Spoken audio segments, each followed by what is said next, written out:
Recording?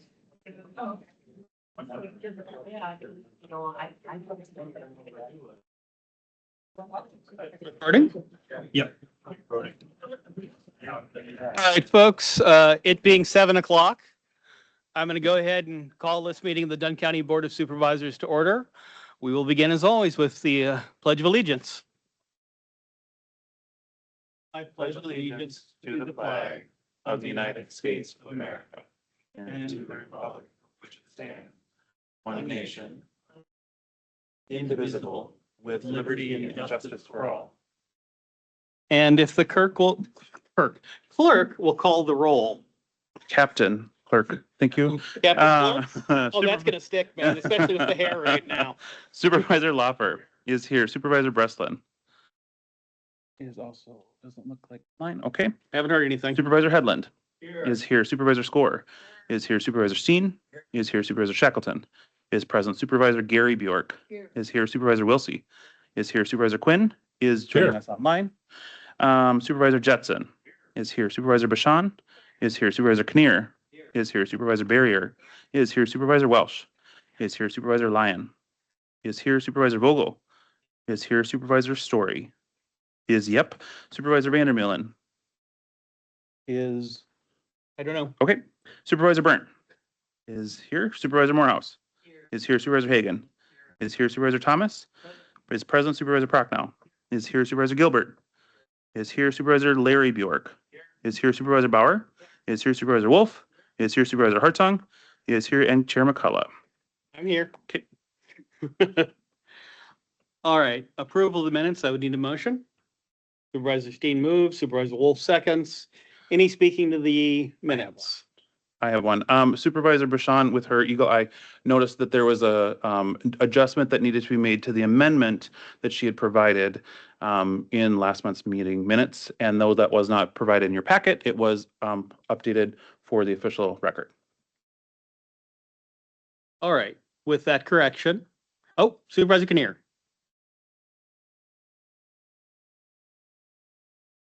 I don't know if that was the correction that I'm talking about here, but there's a word repleted in there under ordinance 41, section 1. Yeah, thank you. John's not here anymore. I thought someone should do it. Excellent. We do need the eagle eye for typos. All right, with those two corrections, seeing no others, all in favor? Any opposed? Motion passes. Minutes are approved.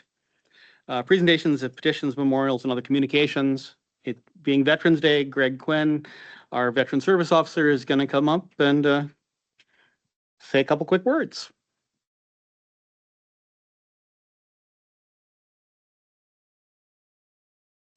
Greg Quinn, the Dunn County Veteran Service Officer, County Board Chair, County Manager, Assistant County Manager, board members, and colleagues. Thank you for the opportunity to speak today, especially as we observe Veterans Day, time to reflect on the service and sacrifice the men and women who have wore our nation's uniform. As your County Veteran Service Officer, I want to take a moment to highlight how your decisions as a county board directly support our veterans and how that support extends beyond individual lives to strengthen our entire community and even our national defense. Your continued investment in the Veterans Service Office ensures that local veterans and their families have access to the benefits they've earned. Whether it's healthcare, education, disability compensation, or survivor support, these services are often complex to navigate, and your support allows us to provide personalized, local assistance that makes a real difference. I want to specifically highlight your decision to support an increase in our office capacity when Congress approved the toxic exposure legislation on August of 2022, called the PACT Act. You allowed our office to increase our capacity by 24 hours per week to meet that demand. Thank you. Many of our veterans face challenges related to trauma, depression, substance abuse, orthopedic conditions, reintegration challenges. Your support for our Veteran Service Office, our Department of Human Services, the Aging and Disability Resource Center, economic support, behavioral health with crisis intervention, our UW Extension agriculture programs, family strengthening work, our Community Justice Division, Project Hope, our Register of Deeds with the Veterans Honor Rewards Program, our Health Department, women, infant, children, and harm reduction efforts, the gun locks, hygiene kits, to name a few of the county programs that directly support and partner to help our veterans and families. These are not just health services, they're lifelines. These efforts together give hope, purpose, and our direct efforts to reduce veterans' suicide and homelessness.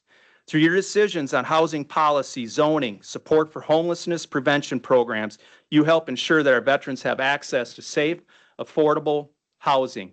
Stable housing is foundational to a veteran's ability to rebuild their life after service. Stable housing and home ownership are the best path to stability and wealth. Your support for this gives hope, purpose, and reduces the risk of suicide. Your support for the county veteran workforce is outstanding.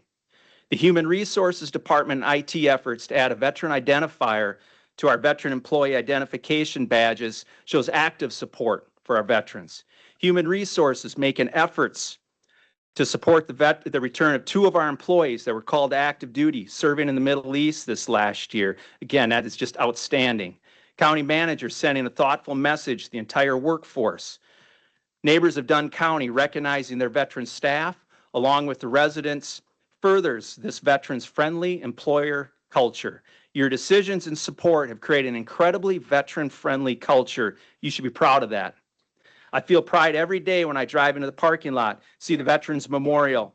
It's a visible sign of your support. It makes me proud to work here.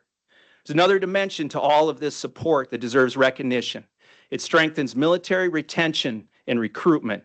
When service members see that their communities take care of their veterans, strong local services, public recognition, real opportunities, they're more likely to stay in uniform, knowing they'll be supported when they return from duty. Likewise, young people considering military service are more likely to take that step when they see the veterans in their community thriving. Your leadership helps reinforce the value service and the promise of support that follows. Your support makes a difference in our community. I want to thank each of you for the decisions you've made. Continue to make, support our veterans. Your leadership ensures that our county is not only a place where veterans are honored, but where they are truly supported. On behalf of the veterans we serve, thank you for your commitment. Happy belated Veterans Day to everyone. Thank you. Thank you, Greg.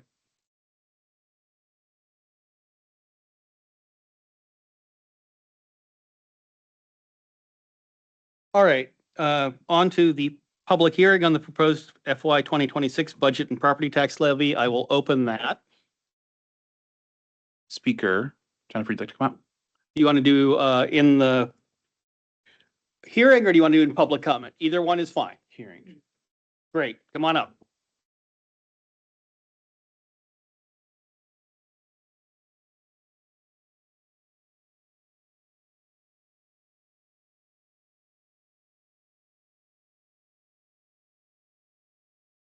Good evening, Chair McCullough and members of the board. My name is Jennifer and I'm here tonight on behalf of GROW. If you all could raise a hand for a moment. We are grassroots organizing Western Wisconsin. I first want to thank you for the leadership and steadiness you bring to this work. We recognize how difficult it is to balance essential services within the limits of today's tight budgets. And we deeply appreciate the way this board continues to put community well-being first.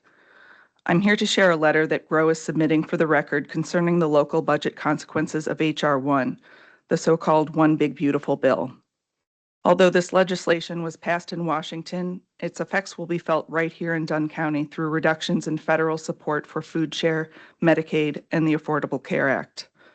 Beginning in 2027, H.R. 1 cuts the federal share of SNAP administrative funding in half, from 50% to 25%. For Dunn County, where the income maintenance budget totals about $1.4 million, that change could add anywhere from $45,000 to $175,000 a year in new local costs, depending on how the state divides the shortfall. H.R. 1's reductions to Medicaid will compound those pressures. The Wisconsin Department of Health Services estimates over 400 Dunn County residents are at risk of losing coverage because of new paperwork and eligibility rules. Those losses would quickly ripple into county-funded systems. behavioral health, public health, and the sheriff's office, all of which already operate near capacity. Our beloved county-run nursing home, the Neighbors of Dunn County, depends on Medicaid for roughly 70% of its revenue. Even a small funding gap of 2 or 3% would mean well over $100,000 in financial pressure, which the county would ultimately need to absorb to maintain staffing and care quality. HR 1 also weakens the Affordable Care Act's premium tax credits. Here in Dunn County, 2,100 residents rely on those credits to afford health coverage. Without them, families will pay about $1,600 more per year, and over 500 people will need to file new paperwork just to stay insured. If even a quarter fall off coverage, roughly 125 residents could become uninsured, people who will turn to county programs for help. We know this board takes its stewardship seriously. Our goal is to help anticipate the fiscal stress that's coming before it forces service reductions and harms our friends, family, and neighbors who live here in Dunn County.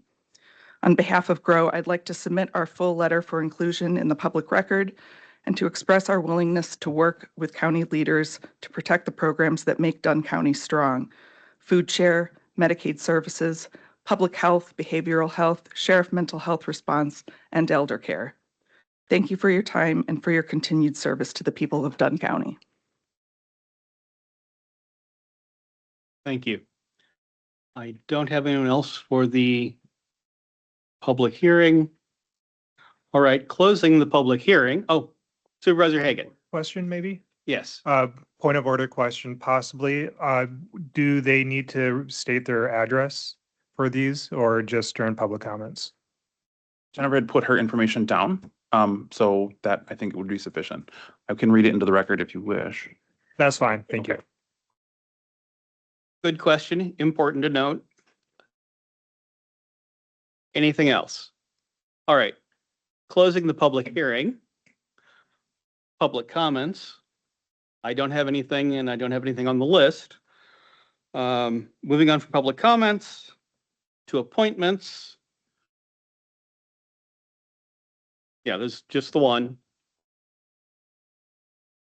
No vote, right? So no vote, just so you're aware. Report of the county manager. Take it away, Dan.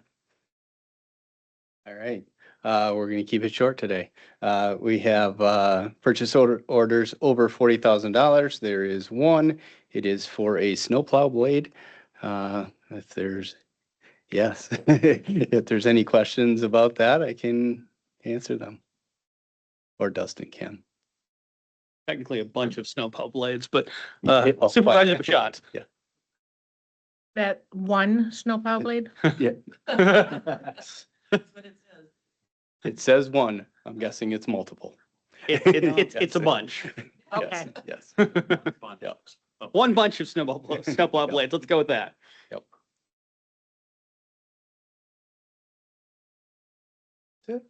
That's it. Cool. Okay. That's shockingly short.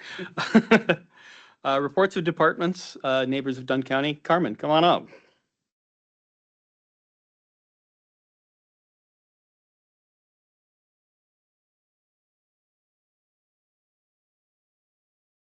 Hello, everyone. As Chair McCullough said, I'm Carmen Meyer. I'm the administrator over at the Neighbors. Sure, I'm not touching anything I'm not supposed to. This is new since last year when I did this. So you all have my written report that is an overview of the last 12 months of the Neighbors. So being in November, I don't do back to the whole previous year because that's quite outdated information. So it's a rolling 12 months. So part of it is in 2024 and part of it's in 2025. I'm happy to answer any questions about the written report as well, but I do have a presentation about a specific topic. I know many departments do a specific program that they offer. The Neighbors is all kind of one big program. So we'll be going over just one topic of something that we do, which is kind of the integral part of the Neighbors.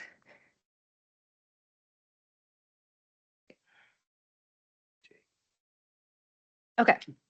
So how does someone become a resident at the Neighbors? So we can't have the Neighbors without the people that we care for. So my presentation today is how do we get there? We have many different avenues to get there, and we'll be going over the process of how we go from a referral all the way to someone coming into the Neighbors and being a resident there, whether that be short-term or long-term care. So it starts out as an initial referral, and then that process can take anywhere from a couple hours to several days to months to we have people on our waiting list for years, depending on if they're ready to come to us or not.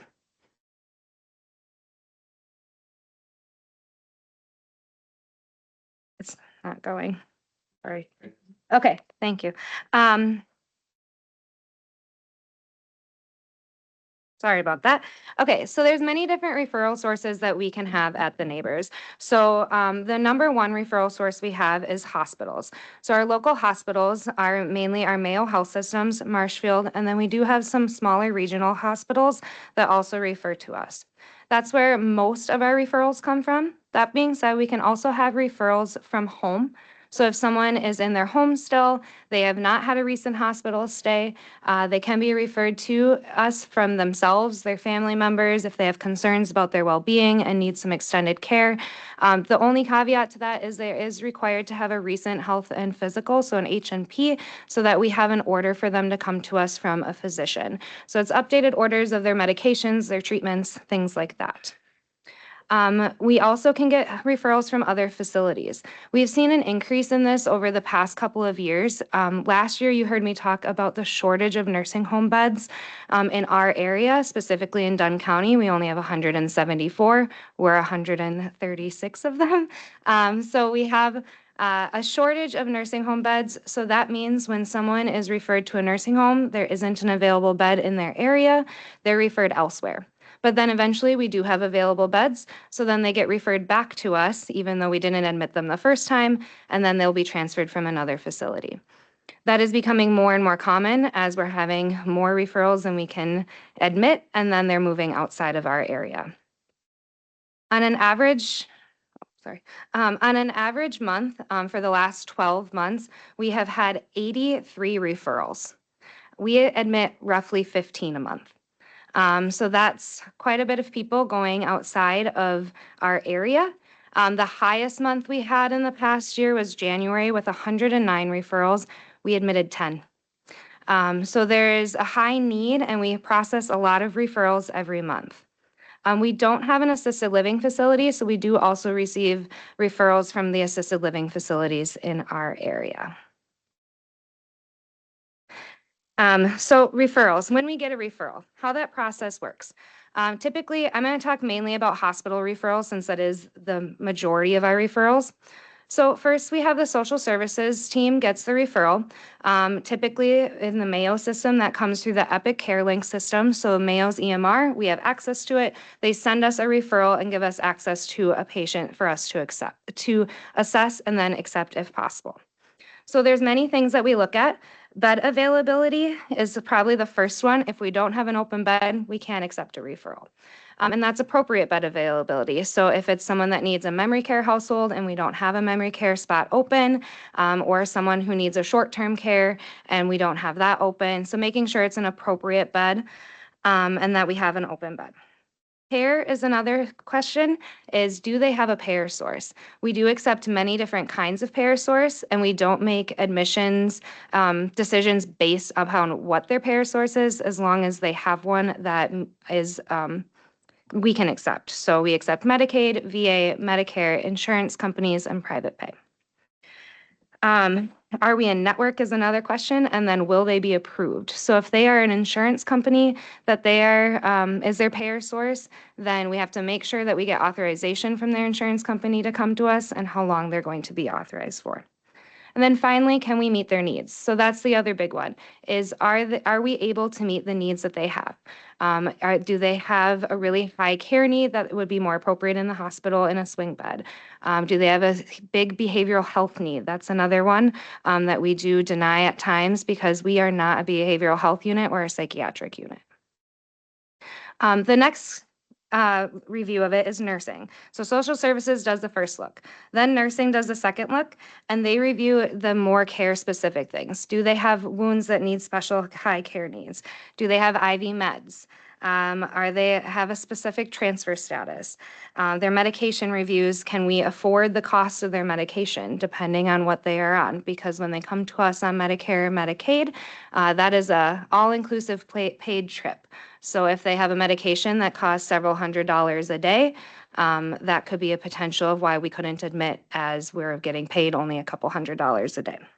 And then their cognitive status as well. None of those things bar them from being admitted to the neighbors, but it's something we assess during the process. Every referral we get is about 20 to 50 pages that need to be looked through for each person. So if we think of 109 referrals in the month of January, with each of them ranging from 20 to 50 pages, that's a lot of paperwork review for the social services and nursing departments. Okay, so the next step, accepting a referral. Once we decide, yep, we can place this person somewhere in the nursing home, social services formally accepts the referral with the hospital. One of the things that is always checked again is the financial side of it. The finance team double checks to make sure we have authorization, especially for insurance companies. And then we notify the house staff that a resident is coming to the neighbors. So we make sure that they are prepared for them as well. We try to do that sooner rather than later to make sure a room is ready, the staff are ready, and we're not taking people off guard to say, hey, you've already had a busy day, now here's 2 more people to come into your household. So we try to do that as fast as possible, but sometimes we get a referral at 9 a.m. and they're admitted to us by 3 p.m. that day. We try our best to get people in as quickly as possible. Please, that's okay.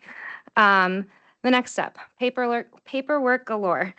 So we have a ton of paperwork that is completed for every single admission that comes to the neighbors. So this starts with the pre-admission paperwork. The resident is entered into our system before they ever come to us. We have what's called a pre-admission status in our EMR system, so we can get as much information in as possible so that it's ready for them when they come to us. That way that we have their medications, their treatments, any special orders, their transfer status, so that we can care for them immediately once they come into the building. After that, we have admission paperwork that social services does. This process can take from a half hour to several hours, depending on the number of questions that the family or the resident has, and how many different things that they have to fill out based on payer status and things like that. Our packet that we go over with admissions, you can see is very thick. It is 97 pages long that our social worker goes over with every single admission that comes through the building. And all of those are required paperwork from our regulatory bodies, and then to make sure that we're notifying them of the admission agreement, their resident rights, any payer source related things, and then an orientation packet as well. After that, they fill out 10 additional paperwork with the POA, and then 5 additional that staff does by themselves. Then the nursing department does their own paperwork with the resident. This starts out with initial assessments like a body audit to make sure that we know everything that's going on with the individual when they come to us, that they don't have any wounds or anything we don't know about. And then they go over a 2-page checklist that every single resident has to have on it, which is about 40 items long. Should we go to the next slide? And this is a picture of the 2-page checklist. I know that's tiny, tiny font, but that it doesn't necessarily matter what all of the things are, but just to show how much assessment goes into each resident when they come into the building. This all gets done or entered into the system within the first few hours of them coming to us. This is completed by our unit clerks and the nursing department staff.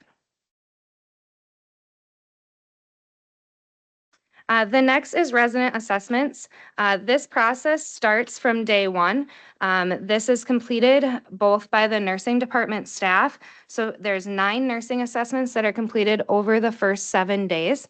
And then there are several other ones that are completed by the whole interdisciplinary team, which would be social services, activities, dietary, therapy, and nursing management.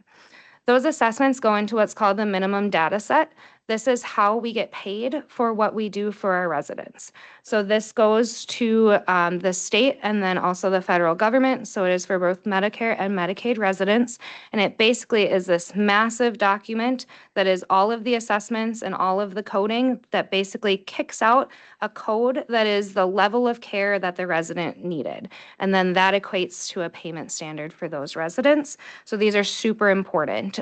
So they are partially to make sure that we are providing exactly what the residents need, and then also directly relate to our reimbursement.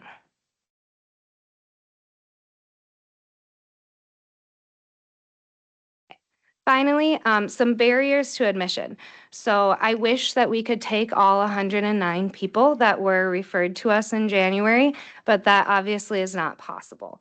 There's several reasons that we would not be able to admit people. Bed availability is probably number one. But acuity is one item. If someone has too high of acuity, so meaning their care needs are too complex to be cared for in a nursing home, that would be a reason that we cannot care for them. Staffing is a big one. If you read my annual report that was submitted, we still have one closed household that is 100% due to staffing availability. So if we had more staff, or we could pay for more staff because it's quite expensive to staff with agency staff, we would be able to admit more people because we do have a whole closed household. Availability of beds, that relates back to staffing, but then also due to if there is an appropriate bed. Infectious disease outbreaks is another barrier to admitting. Currently, if we have a COVID outbreak in a household, we cannot admit to that household.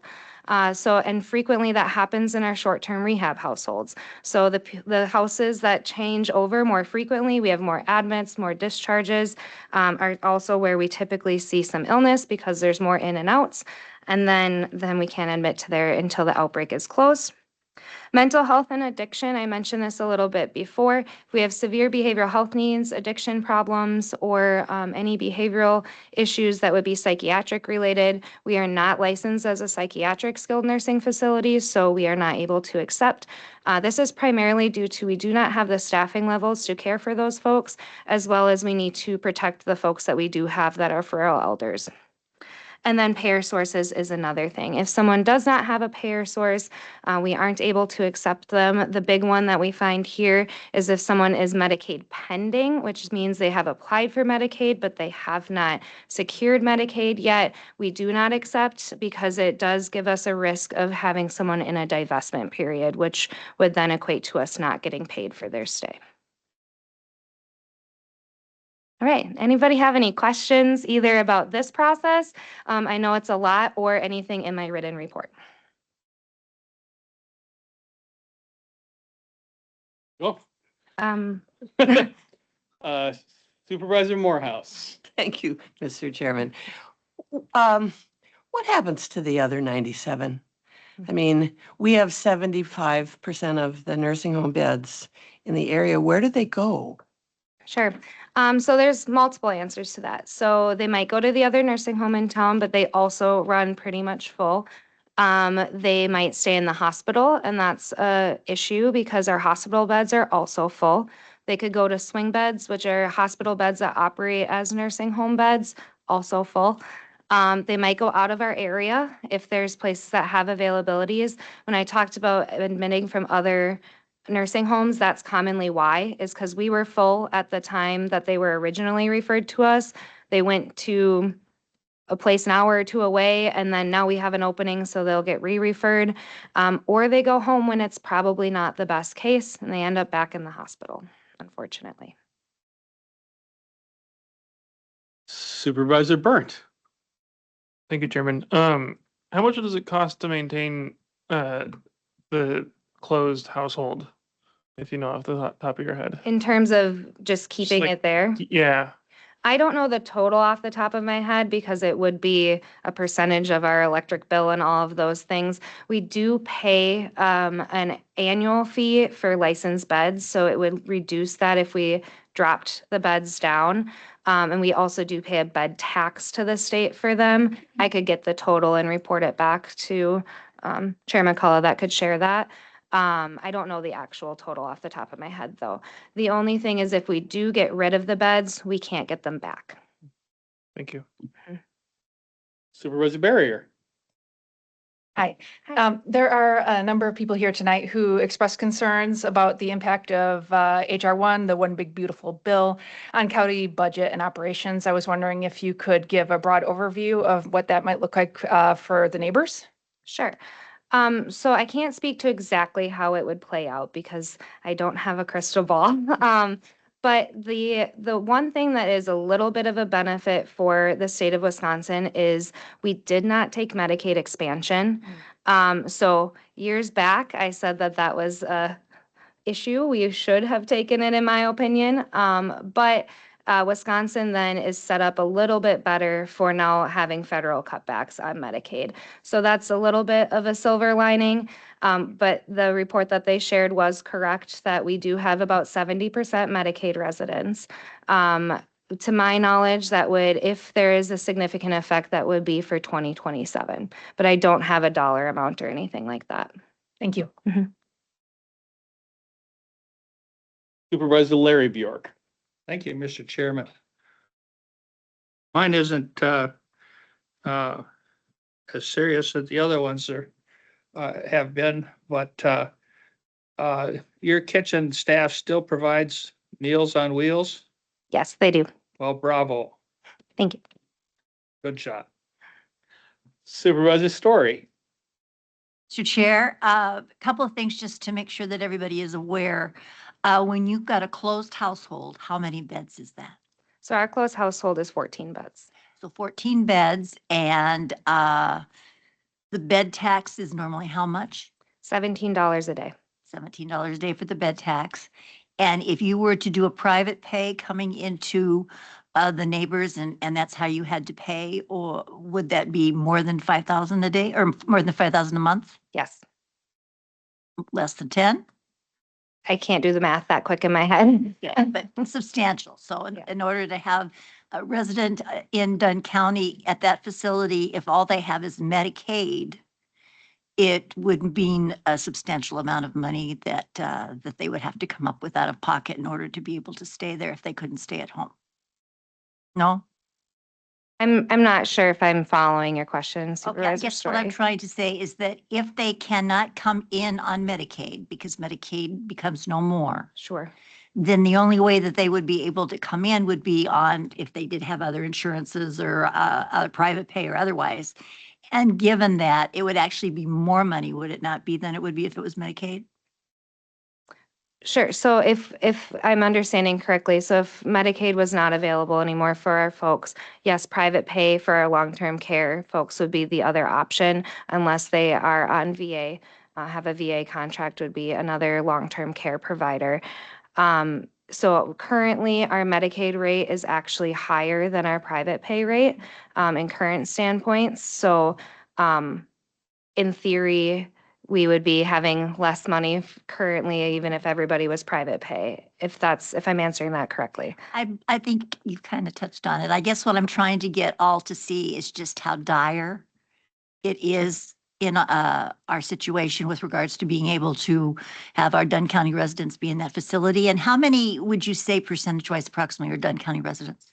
Almost all. Right. We typically take mainly Dunn County residents. We do have some folks that if their loved one, their power of attorney lives in Dunn County, but they might have been an Eau Claire resident, things like that. We do get referrals from folks that want to be closer to their kids typically that live here. So we sometimes have people from outside of Dunn County, but the majority of our residents resided in Dunn County before they came to us. How many have closed in the state? How many approximately? I don't know the number off the top of my head. Last year when I gave this report, I believe we had 12 that were within 50 miles of us. There has not been any more that close to us that have closed recently. There has been more in the state that have closed though. And if we had to close, approximately how many staff would lose their jobs?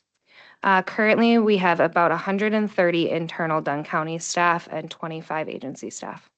Okay, so therefore I rest my case on the importance of Medicaid in our facility. And I would also like to give accolades to her. She is an amazing manager, does a fabulous job. And years ago, when I was involved in this, there were a lot of concerns about how much money we were taking out of our budget each year to help them continue to move forward. And she has been able to operate in the black. And so we actually have been it's been a success story, and I am very, very proud to be affiliated with it. Thank you, Supervisor Story, but I can't take all of the credit. It's definitely my team, as well as the Medicaid reimbursement rates changing their structure has greatly helped us as well. Supervisor Welsh. Yes, thank you. I just have a question about staffing, since you have one house closed and that's 14 beds. And staffing, I know, is always an issue in nursing homes, hospitals too anymore, but do you have any kind of plan in place, or do you have any strategies that you use to try to recruit or go into the college where the nurses are being trained to try and recruit more staff? Sure. Recruitment is one of our things we do the most of, I think. So we've tried a bunch of different things. We go to a lot of college job fairs. We are involved in a lot of the college either internship programs or CVTC's nursing and CNA programs. We try to recruit all of them. If they do their clinicals with us and like us, we hope that they stay. We've even had some of our agency staff decide to stay full-time because they enjoy working at the Neighbors. We do a ton of different recruitment efforts. Unfortunately, there's just simply not enough people in either the CNA field or nursing field, and we do have a lot of healthcare entities in our area, so they have a lot of options. And the other thing that really does hinder us a little bit is Stout doesn't have a nursing program. So I know some of the facilities in Eau Claire have a little bit easier of a time getting nurses that are just graduated from UW Eau Claire. So we do our best to try to recruit people, but yeah, that is 100% our biggest challenge is recruiting staff. Supervisor Lyon. Carmen, how many, how many specifically, how many staff would it take to reopen Arrowhead? That is a loaded question. So it depends on how open we want to make it. So typically a household, so Arrowhead and Fireside, which are two of the households in the central neighborhood, are short-term rehab households. That means that they typically require higher acuity care needs because they're people coming straight from the hospital, normally had surgeries, might have higher nursing needs, wound changes, things like that. So we typically have an RN or LPN in that household solely. A lot of times we split nurses between households in our outer long-term care buildings. So it would be a nurse for day shift, a nurse for PM shift, 2 CNAs for day shift, 2 CNAs for PM shift, and a homemaker for each every day. The FTE for that's a little complicated to figure out because we would be able to utilize some of our other staff as well, but it is several employees. Supervisor Hagan. Thank you. This past fall, I attended a conference with other county supervisors from across the state, and talking with them, they have their eyes on the Neighbors and are astounded at what a marvelous job it's doing and how it's able to weather all the changes that have happened over the past, decade or so. And so I just wanted to bring that to your attention, that the people from across the state are watching what we're doing here and what you're doing. So thank you for all the effort that you're putting in. It's really paying off. And secondly, on the not necessarily staffing side, but I know a lot of people recently have a lot of energy to help out one another, help each other, help their neighbors. I know I referred someone to the Meals on Wheels program because they were looking for some volunteership opportunities and whatnot. Are there any other types of volunteership opportunities that could possibly people could help out with from the regular community? Yeah, absolutely. So we do accept volunteers. We have them go through a very short volunteer orientation. We are required to have anyone who's spending time with residents go over abuse policies and things like that. But yeah, we do a ton of different things from ranging to just visiting with folks. We find people that are either lonely, they don't have a lot of family visitors, and kind of do a buddy system. Helping with bingo is a big one. That's everybody's favorite. We have a lot of like youth programs that come in, middle school kids, the 4-H kids, the sororities at the university come in too. And then we've also had bigger projects, like we were one of the groups that benefited from the United Way Day of Caring. So they came out and helped with some of our landscaping needs. And we also do have families that adopt our gardens in front too. So we're always open to any sort of volunteers. Alyssa in our life enhancement department manages that. And we actually have had a bit of an influx in the past couple of months. So it's been great. So if you know anybody that wants to volunteer, we always have stuff to do. Thank you. And related to that, Dunn County Transport does the dispatching for medical volunteer drivers. So that's another opportunity that's closely related.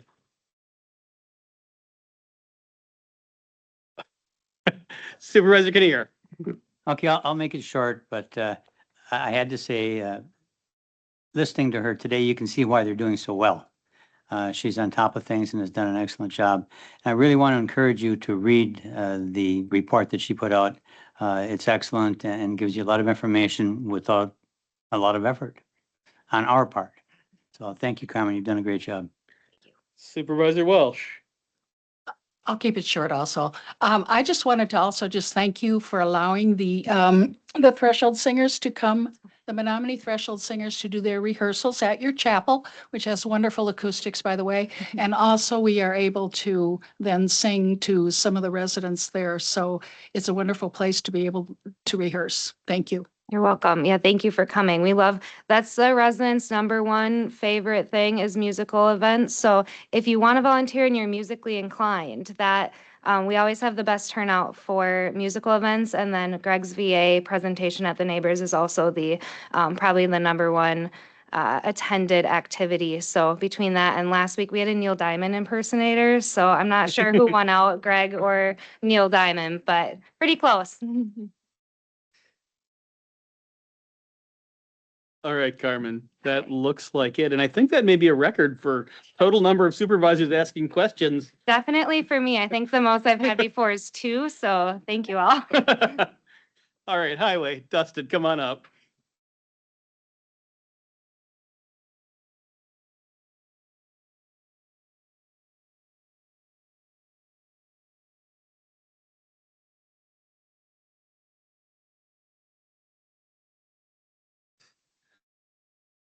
Well, thank you. I'm Dustin Binder, the Dunn County Highway Commissioner. So I will be talking about my 2024 highway operations, which is a little unique because 2025 is completed with a lot of our projects. So what makes up the highway department? We have 52 employees and 3 finance employees, which makes up the highway department.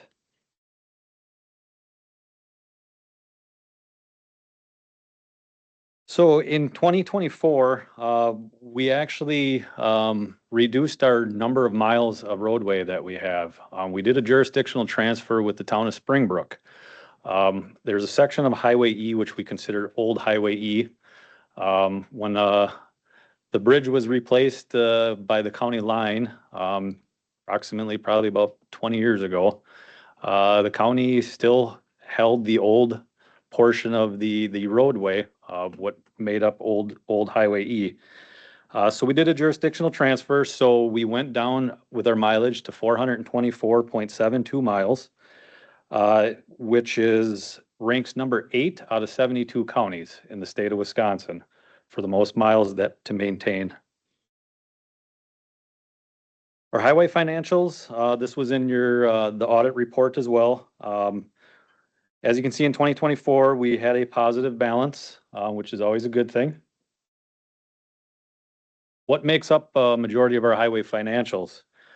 This is the revenue sources that the highway department has. It's a levy, tax dollars, general transportation aid, which is your known as gas tax, and vehicle registration fee. Those three are the main components that make up our revenue sources at the highway department. In 2024, we completed approximately 13 and a half miles of roadways. What made up a big portion of that, that $8.5 million roughly expense for our road construction was our two County Road B projects. We had two projects, one south of I-94 and one project north of I-94.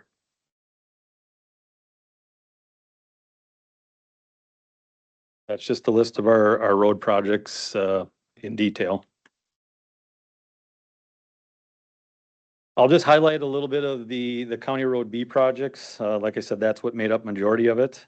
The southern portion of the County Road B, south of I-94, was approximately a $7 million project. We're all aware of what took place there. Brand new, nice concrete road, improvement to the signals, turn lanes, and lighting on that stretch of road. That was 80% federally funded with 20% county portion matched for that project. The northern project was about $3.3 million. That was, majority of it was local funded. Once the project was completed, we were reimbursed by the DOT of $1 million. There's a number of other projects that we did as well, which is in your packet.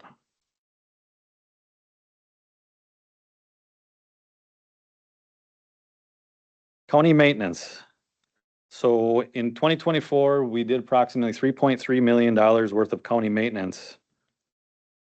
What makes up majority of that is typically in four activities: seal coating operations, vegetation control, shouldering, and surface maintenance makes up about 80% of that cost. When surface maintenance is your basic pothole patching all the way up to putting asphalt overlays on a roadway to help prolong the life of that road.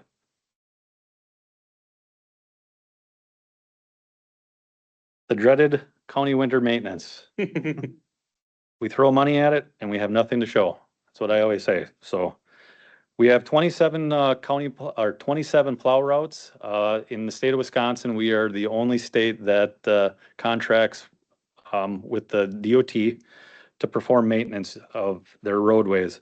So we have 17 county routes and 10 state routes, which makes up approximately 852 county lane miles and 516 state lane miles.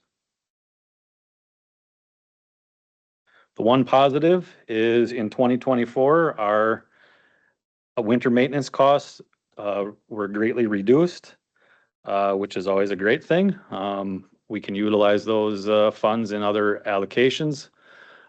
So we're not, like I say, spending a lot of money just driving around, throwing snow off the roadway. So in 2024, it was about $800,000 is what was spent on winter maintenance activities, which is considerably less than the previous years, as you can see. As you can tell, the state or the salt costs have gone up exponentially year after year. In 2025, that number is actually about $105 a ton for salt.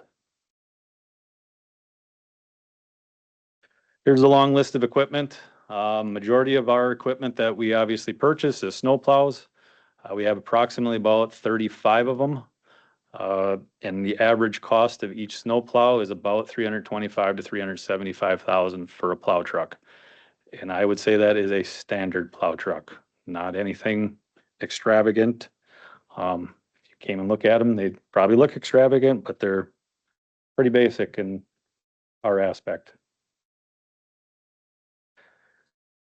Roadway conditions. So majority of our roads make up approximately about 80% of our roads are in fair to excellent condition.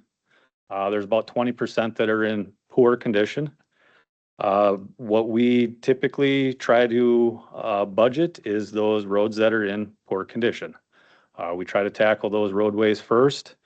And how do we compare with other counties? So this is the list, what we call our PACER ratings. These are done biannually that we are required to rate our roads on a scale of 1 to 10. So as you can see, I just highlighted where Dunn County stands with our overall rating based on the state average. As you can see, we are number 59 out of 72. So we're in the bottom portion of our current roadway conditions, and how well they are compared to other counties. The ones that are highlighted in green are the top 10, you want to call it, the top 10 counties that have the most roadways to maintain. So we kind of fall in line with some of those as well.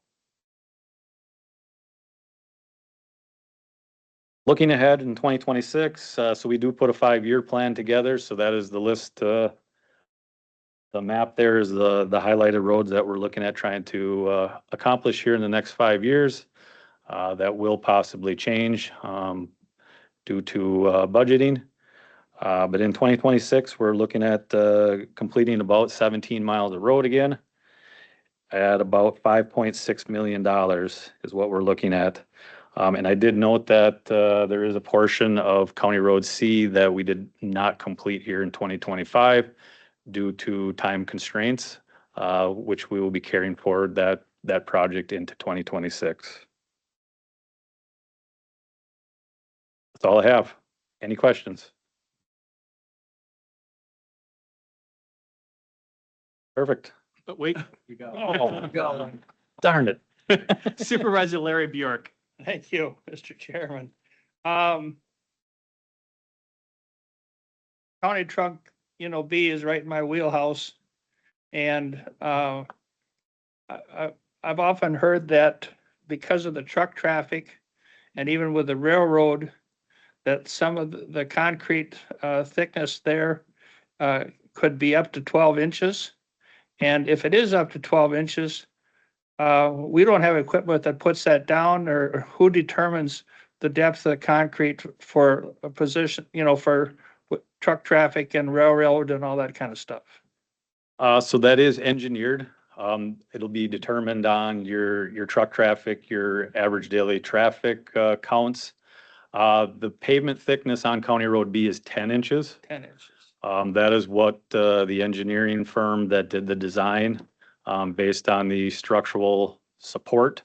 There is more to it than just the concrete thickness. There's base underneath it that plays a factor as well. So on County Road B, there's 10 inches. How far north? All the way to Anderson Windows there. Okay. Packer Drive. Okay. And we hire someone to put the concrete down. that's we something- don't have that concrete. That's something we cannot do. We can do patchwork, but we can't do full lane concrete Well- work. Made a nice road, Thank you. really is. Supervisor Morehouse. Yeah, this is an impertinent question, Dustin. How many snowplow blades were in that $56,000? I'm sorry, Boy. I couldn't resist. I can't even tell you what I did yesterday, more or less, how many we had. I would beg to say it was roughly about 100. Oh. 100 sets. And when I say it's a set, so there's multiple blades on one truck. There's about 3 of them, 3 or 4 on each truck, depending on which truck it is. Okay, that So solves my I problem. go through a lot. I know that. Was not one blade. If it was, it'd be outstanding. Supervisor Barrier. Thank you. So it looks like you are planning on doing 16.95 miles of roadway next year, which is a little bit better than even last year. Do you know offhand what that translates to in terms of replacement rate? That would be about a 26-year lifespan. Okay, that's great. Yep. Getting Right there. where we want to be. Yeah, wonderful. Supervisor Wolf. Thank you. Just curious, how does a road get on your list of replacement? Typically, it's based on the condition state. That's what we do. And then we also look at budget constraints. So try to disperse it as much as we can. Is that an in-house that you go out and drive the roads and decide which piece needs to be replaced? Not me personally, but yes, we do Thank that you. in-house.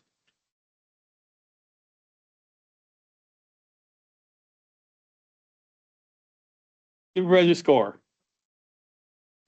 South of Boyceville, north of Knapp. Is that Highway O? That's correct. And is that listed on your 2026? It is not in our list to complete in 2026, but we do have it in 27, I believe, to start Because that. I hear a lot about that road a lot, so just wanted to ask. Thank you. Yep.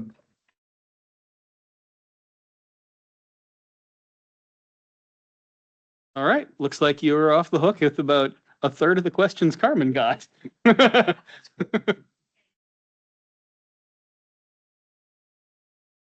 All right. Item 11, consideration of reports, resolutions, and ordinances to the county board from the executive committee. Item A, 2025 budget amendment, human services. Money comes in, money goes out. You know the rig. I need a motion to second. Supervisors Morehouse moved, Supervisor Steen second. Are there any clarifying questions? Right. First call for debate. Second call for debate. All right, moving on to voting. This is, of course, roll call. Hit the button, move along.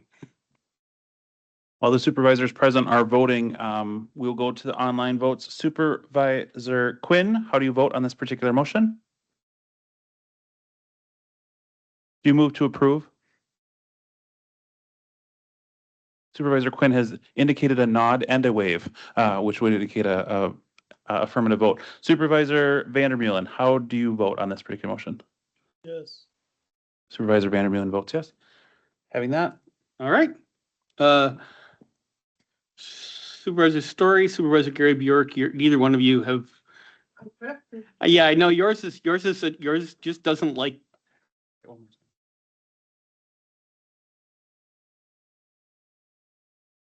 It's not working, but we'll mark you as. Right, motion passes. Item B, resolution authorizing 2026 general obligation notes. This is pretty much the borrowing for pavement. I would need a motion and a second. Supervisor Burnt moves, Supervisor Bashan seconds. Any clarifying questions?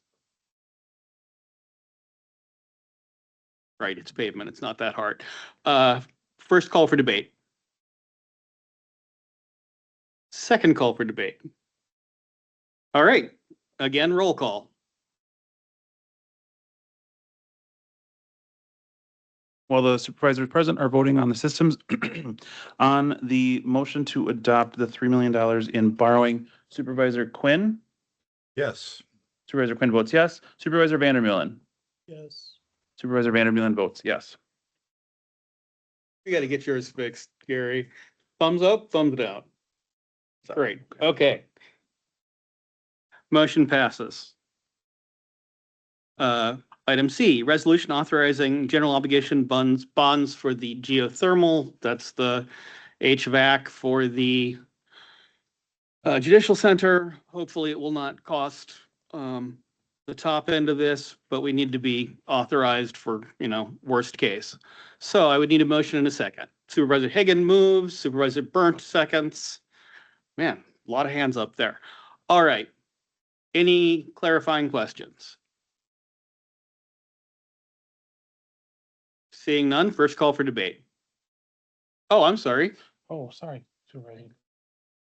Wrong screen. Okay. Supervisor Larry Bjork. Thank you, Mr. Chairman. So we authorized borrowing up to $9 million for the geothermal. So then what's the term that's used for letting out the bids? Is that? Dan? Yep. So I think with the term that you're looking for is a parameters resolution, is the resolution that you would authorize us to put out the bids prior to the actual bonding. So that'd be the next action item of the board. But that is the bids for the bonds. So to do the bid for the HVAC project, the RFP is in the process of being created and will be released to the public in the next couple of weeks pending the approval of the budget. Okay, I think I was searching for the RP. Yep. That's the specifications that are put out there for general contractors to say we can do the job for this amount of money. That is correct. Yeah. And that's called an RP. Yes, that's the model that we're using What- for this particular. What does that stand for? Proposal? Request for proposal. Request for proposals? Yep. Okay, well, I just trying to understand Mhm. not being on the executive committee. Never mind. Thank you. Okay. Clarifying question. Now, first call for debate. Oh, sorry, Supervisor Laufer. Curious, how long would it take us just accumulating levy money to pay for this without borrowing money, without borrowing the 9.5 million? So given the levy caps, I don't know that it's possible to pay for this without borrowing. That's A. And B, if we were trying to pile up the money ahead of time, we would be in danger of running into the catastrophic failure of the system, which would be much more expensive. I can try and get you a more thorough answer, but does that answer most of what you want? Well, kind of. I was just curious, because nobody really knows how long our system is going to last or what it would cost to keep repairing it until we would accumulate that kind of money. But we do know, how much interest we are expecting the taxpayers to pay to borrow $9.5 million again. And I was just curious if it's at all possible to avoid that kind of interest that we place on taxpayers as a burden again for them to pay. So I'm just curious to see if it is possible to accumulate enough money to pay for a geothermal system without borrowing $9.5 million to do it. Is that possible, Dan? Dan's doing the math. So what's our total levy? Yeah, so our total levy outside of the debt service is about $20 million. It would, just doing this, if I go to $10 million, because I can do the math in my head a little bit easier. And so like the borrow that we would be doing here is likely to be a 20-year borrow, right? So as we look at that, you're looking at, and somebody correct me if I'm wrong, but I believe you'd be at 500,000, so about $250,000 a year over 20 years in order to build up $10 million. So that'd be about a $250,000 cut from our operational budget in order to have the funding available to save up $10 million over 20 years. Well, and it assumes that the cost of the geothermal wouldn't go up at all over that 20 years.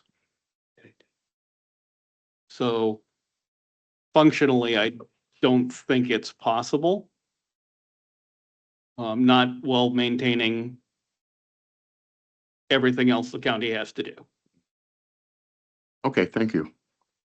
You're welcome, Supervisor Laufer. Supervisor Burnt. Thank you, Chairman. Just to maybe comment on that as being a manager of a facility whose infrastructure is also struggling to an extent. Catastrophic failure, which from the facilities report last month has indicated is just about imminent, is an incredible cost that we would then have to front immediately because that type of building we can't just leave unsupported with critical heating, ventilation, and air conditioning infrastructure. So us doing it now And borrowing is probably going to still actually be way cheaper than waiting. Thank you. Thank you, Supervisor Burnt. Supervisor Bashand. For the system we have now, we've had to put some big money into it for repairs, have we not? Like, No, we invested a little bit just in some cleanup recently, but there hasn't been a large investment. how much was that, just kind of the maintaining to hopefully keep it going a little bit? I lost it. I want to say we spent like $4,000 to have a person come and do a cleanup of it because there was some maintenance missed for a few years. But yeah. The bigger problem is that many of the components that would be needed for any major repair are no longer manufactured. Right. Yeah. Yeah. The So bill. repairs could cost a lot. Oh, yeah, absolutely. Just horrific amounts. Anybody else? All right, second call for debate. All right, we are ready to go to vote. Again, roll call. While the supervisors present are voting on the borrowing of not to exceed $9.5 million general obligation promissory note. Supervisor Quinn, how do you vote? Yeah. Yes. Supervisor Quinn votes yes. Supervisor Vandermeulen. Yes. Supervisor Vandermeulen also votes yes. You got yours? Supervisor Welsh. Tap it one more time. Great. All right, motion passes. All right, resolution adopting the 2026 budget. Brief memo here. Dan will digging through, being very, very diligent about the numbers and double checking everything, found a $2 discrepancy in our $111 million budget. As it turns out, the way our spreadsheet was structured, when we were doing whole numbers, it rounded up or down on the pennies, because we do have pennies in some line items. And that created a $2 discrepancy. My suggestion to Dan was, I have $2 here, I can solve this problem. But Dan, being diligent and wanting to be as transparent as possible and fill you all in, prepared a slightly alternate version of the resolution you have with the $2 accounted for. So when I ask for a resolution approving this, I am, if no one objects, you know, if no one wants to have a huge wrangle about $2 to make an actual amendment, I'm going to ask that the motion be for the corrected version of the budget with those $2 accounted for. So are there any objections? All right, great. Dan being on top, it was very helpful. So I need a motion for the amended. Supervisor Steen, Supervisor Burnt seconds. Okay. Any clarifying questions? I did send Dan the $2 meme when he brought this to my attention after we had a discussion about how to approach it. All right, first call for debate. Second call for debate. We are now ready to vote on the budget. And once again, it is in front of you on the device. On adopting the fiscal year 2026 Dunn County budget, Supervisor Quinn, how do you vote? Yes. Supervisor Quinn votes yes. Supervisor Vandermeulen, how do you vote? Yes. Supervisor Vandermeulen also votes yes.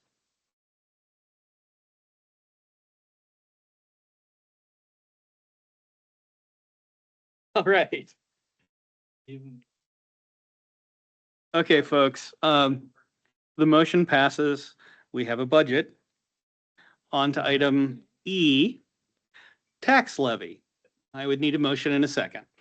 Supervisor Story moves, Supervisor Bashand seconds. Are there any clarifying questions on the levy? All right, seeing none, first call for debate. Second call for debate. Closing debate. All in favor? Any opposed? Motion passes. We have a budget and all of the associated trimmings. It's like Thanksgiving. On to item 12, consideration of reports, resolutions, and ordinances coming to the county board from the standing committees. And by the way, thank you all for your attention to this. There has been an enormous amount of budget work done by you all. We have done stellar work with education. People have been engaged. People have been asking great questions. People have really cared. I appreciate that enormously. Good work, everybody. Item 12A from the Committee on Administration, resolution canceling uncashed checks. Supervisor Bashan moves. Supervisor Bauer seconds. Any clarifying questions? Supervisor Larry Bjork. So I recognize a 4-H girl on the list for $20. If I call her up and say, you didn't cash your check, what does she have to do to get her money? Just check in and. Check in with where? To who? Treasurer.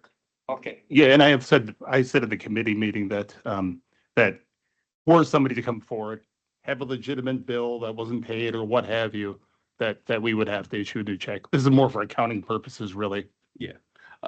At a guess, the 4-H person may well have it framed on the wall like I have my first $1 check from Dunn County, which I was then, we had to put in the uncashed checks line 2 years later, and I got a lot of hazing for that for, probably 5 or 6 years. Well, I will give her a call. All righty. Any other clarifying questions? All right, first call for debate. Second call for debate. Closing debate. All in favor? Any opposed? Motion passes. Planning Resources and Development Committee, I, resolution adopting the Dunn County Land Use Division fee schedule. I would need a motion and a second. Supervisor Morehouse moves. Supervisor Lyon seconds. Any clarifying questions? Seeing none. First call for debate. Second call for debate. All in favor? Any opposed? Motion passes. 12BII, ordinance to repeal and recreate section 7.604 Register of Deeds fees, first reading. I would need a motion and a second. We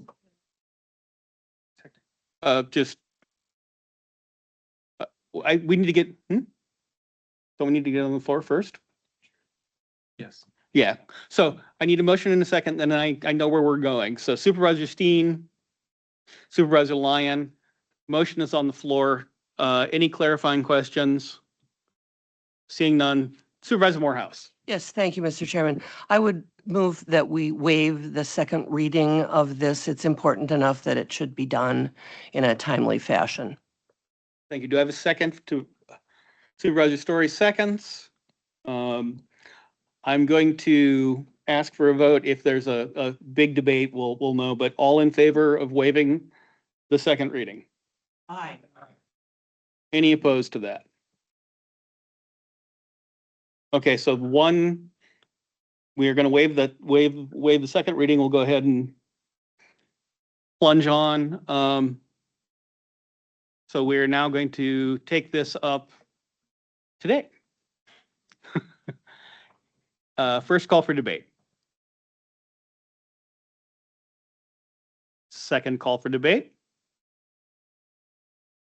Closing debate. All in favor? Any opposed? Motion passes. Okay, 12C, Legislative Committee. I, resolution of support for increasing state funding to counties for income maintenance. I need a motion and a second. Supervisor Hagan, Supervisor Steen. Are there any clarifying questions? All right, see, oh, Supervisor Steen. I don't have a question per se, but I would urge all the supervisors to read this.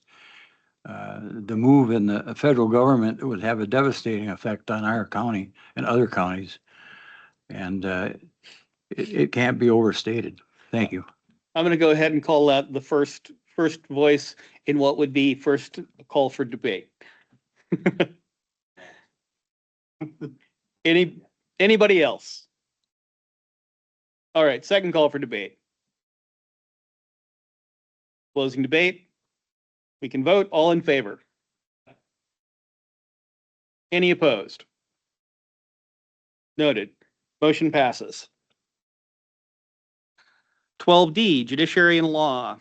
I, resolution for intention to join the statewide public safety interoperable communication system. I would need a motion in a second. Supervisor Jetson moves, Supervisor Wilsey seconds. Any clarifying questions? All right, seeing none, first call for debate. Second call for debate. Closed debate. All in favor? Any opposed? Motion passes. Item 13, announcements. First, our next meeting will be January 21st, 2026. Second, we will be probably having a December exec committee meeting that we had not planned. It'll probably be before the jingle and mingle. It'll be like an hour. More on that and on. Andrew? Two pieces were placed on your desk, or Supervisors Quinn and Vanderbulen will email them to you. One is the holiday social with the county board and the department heads. That is on Tuesday, December 9th, from 3:30 to 4:30 in room 54. And then festivities continue at Cancun afterwards. In addition to that, it is that time of year. Every 2 years, there is a notification about your county board packets for elections are available for pickup, or your notification of non-candidacy if you are not intending to run. I actually have notification of non-candidacy forms with me tonight if you want to fill one out and you're not intending to run. But otherwise, please make it find a time to stop by the county clerk's office to pick up your election packet for the April 7th, 2026 election. And Andrew, actually, the third, the Sunshine Fund is tapped out, so toss in some money for. If you want for to reach in January. Right. All right, Supervisor Thomas. Oh, Go ahead. Supervisor Thomas, and then Sorry, Mr. Chair. What was the date of our January meeting? January 21st. So Greg has informed me there are pins over on the table over there for veterans. So if you are a veteran and would like to grab a pin, those are set there for you to grab. All right, and with that, we are adjourned. Nice work, folks.